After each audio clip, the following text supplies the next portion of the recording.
लोकसभा चुनाव को लेकर राजनीतिक सरगर्मियां बढ़ चुकी है और दोनों ही प्रमुख राजनीतिक दलों से कई दावेदार सामने आ रहे हैं और कांग्रेस की तरफ से एक युवा नेता का नाम सामने आया है और उन्होंने अपने दावेदारी के साथ अपनी तैयारियां भी शुरू कर दी है। हमारे साथ मौजूद हैं कांग्रेस के जिला प्रवक्ता श्री संतोष गौर जी और उन्होंने अपनी दावेदारी जताई है पार्टी संगठन के सामने। आज हम उनसे ही बात करेंगे। भाई साहब नमस्कार, आपका स्वागत है।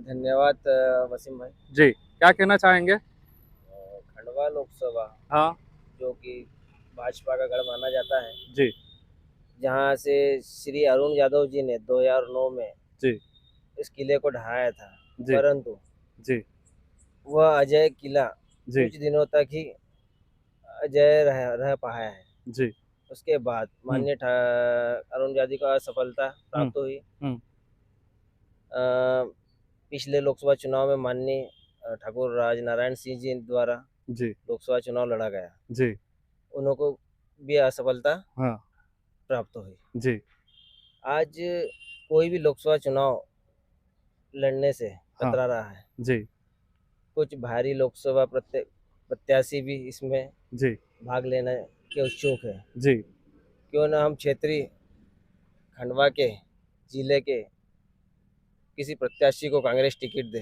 जी इसी दौरान मेरे द्वारा भी कांग्रेस पार्टी को जी अपना आवेदन दिया है, जी जिससे खंडवा लोकसभा प्रत्याशी हेतु मैंने मांग की है।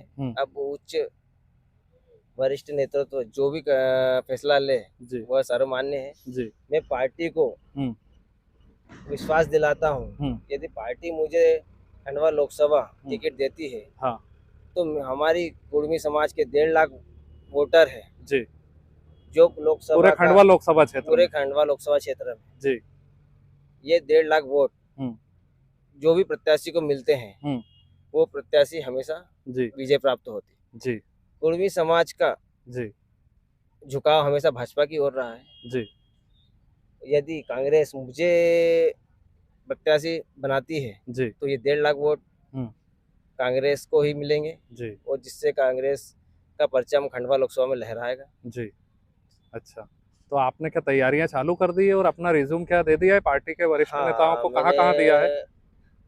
खंडवा मैंने माननीय सुखदेव पासे जी को अपना रिज्यूम दिया है जी कमलनाथ जी को भी अपना रिज्यूम पहुंचा दिया है। जी अब पार्टी के वरिष्ठ नेता स्क्रीनिंग कमेटी निर्णय करेगी जी किसको देना है किसको नहीं देना है। अब जी भारी प्रत्याशी से तो स्थानीय प्रत्याशी मजबूत होता है। हाँ बाहरी प्रत्याशी तो बाहरी कहलाता है। हाँ भारी प्रत्याशी को मिलेगा हाँ तो अब हवा चल जाएगी, विपक्षी को सत्ताधारियों को मौका मिल जाएगी। बाहरी प्रत्याशी को टिकट दिया, स्थानीय मिला नहीं इनको। जी आपको क्या लगता है कि खंडवा संसदीय क्षेत्र में प्रमुख मुद्दे क्या क्या हैं जिनके ऊपर काम होना चाहिए जो अभी तक नहीं हो पाया है? अब सबसे पहला मुद्दा तो आपका खंडवा बाईपास ही ले लो। जी अभी मुद्दा तो यही है। जी लॉलीपॉप दिया जाता है। जी अभी माननीय पूर्व मुख्यमंत्री दिग्विजय सिंह जी के टाइम पे जी कुछ जमीन औद्योगिक क्षेत्र के लिए अधिकृत की थी, अभी भी वो खाली पड़ा। अच्छा उसके कुछ प्रयास नहीं कर रहे हैं। अच्छा यहाँ पर उद्योग आए, हाँ हाँ उद्योग और ढले। हाँ हाँ और क्या मुद्दे हैं आपके?